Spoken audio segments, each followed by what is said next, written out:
Now with my bloody nose sleeping, you're on your tippy toes creeping around like no one knows. Think you're so criminal. Bruises on both.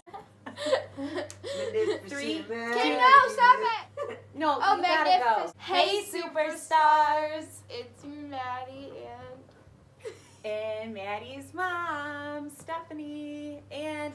Why does my dog look really scared? So basically, today we're going to be telling you about Newark Developmental Center. my mom knows some crazy stories.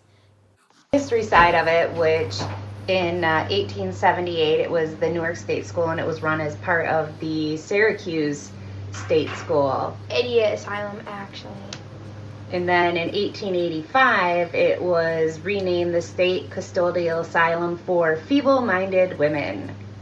Yeah. It was also for loose morals and pregnancy, and really what it was for women to go and have schooling, really, to teach them life lessons and that type of thing. So it wasn't like there were severe cases there. It was more like a house or a place for them to go be schooled, and some would be sent to, depending on how bad it was, how they were doing, they could possibly be sent to another state. In the late 80s, even the early 1900s, if they got pregnant, their family would send them away, and then they would go and have the baby and then go back to their lives and pretend like nothing even happened. Big celebrities, if they didn't want anyone knowing about it, they just send them there so people didn't know about it. And which apparently is true. I did speak with a couple of people years ago who said, that worked there, that said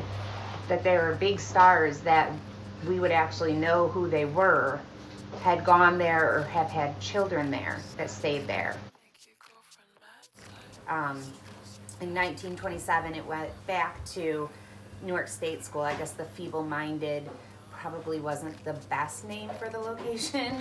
And in 1932 they introduced men to the population. But for feeble-minded, it was like people that like were stressed with anxiety or stuff like that. So most likely you and me would also be there. Found that even orphans were sent there. So I mean, it didn't much matter. You could end up there and for no reason at all. You could become a product of your environment. You behave the same way as the people around you. In 1932, like I said, men were introduced to the population, and it became more of a self-sufficient campus with trying to teach skills and maintain and run the school themselves. It was a huge school, as you can see from all of the pictures, and it had its own hospital on the grounds.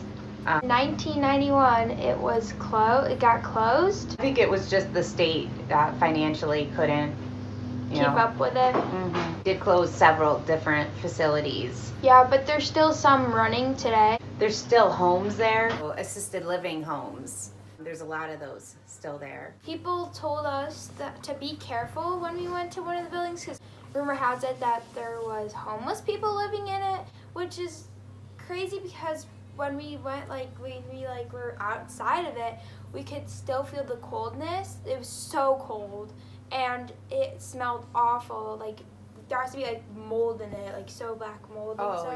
Yeah. It has to be like disgusting. So I don't know how people could live in that. But I mean, like if you had no choice, then.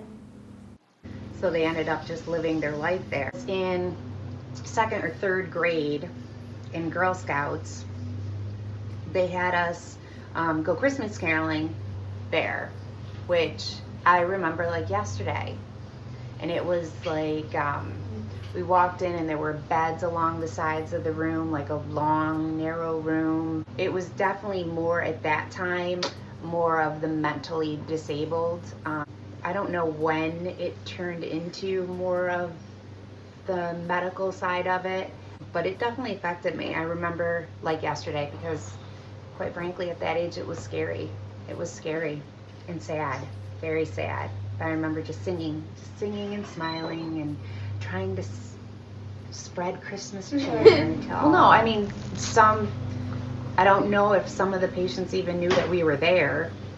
You know, I mean, at that time the medications and the treatment and all of that stuff, I mean, we've seen they do lobotomies where they cut the frontal lobes so that they have, you know, no memory, or they're kind of catatonic where they just kind of stare off, and the things were done so willy-nilly. It's not like today where you really can't get away with that stuff, at least not for very long. Stories of employees that worked there that did horrible things to the patients that were there. Yeah, like the nurses abusing. And the patients, absolutely. And then I read that they did have cells that they put patients in, so they were almost like they were in jail. It's just the care then and the care today are two completely different things, thank God. Because if you had some type of mental ailment, a severe one, you were treated like a criminal, not taken care of, and to a degree. I know that some state institutions were definitely worse than others, but bad stuff goes on everywhere, so you don't know. There's bad people everywhere you go. Yeah. Also, near that state school, there's a graveyard, and like my guess is that if like someone died in there, they would probably put them in the graveyard. Yeah. Oh no, there's behind that graveyard that you're talking about. Yeah. There's huge fields where there's just like little tiny markers in the ground, and you don't see them. If you're standing, it just looks like a field. Yeah. You have to move the grass, and then you'll see like a little metal round thing in the ground, and it will have a number on it. But as far as I know, they sealed those documents, who those people are. As far as I knew, that was something that somebody was having a hard time trying to find who the people were because they were sealed. Also in Newark is the Fox sisters' basement. Like I feel like Newark has a really crazy history. It does have a crazy history. Like and there was like celebrities. Huge businesses were started there. Jackson and Perkins Roses was started there.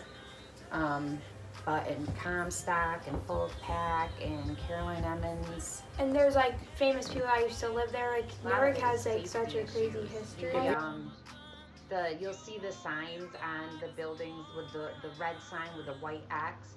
That's for the fire department, so they know that the building condition is not good. So if it's on fire, not to go in because they could possibly fall through the floors and get hurt or something terrible. There's so many stories about people who, I mean, having grown up in Newark, it was always just NDC. It was always there. Nobody ever paid it any mind because it was something we were all so used to.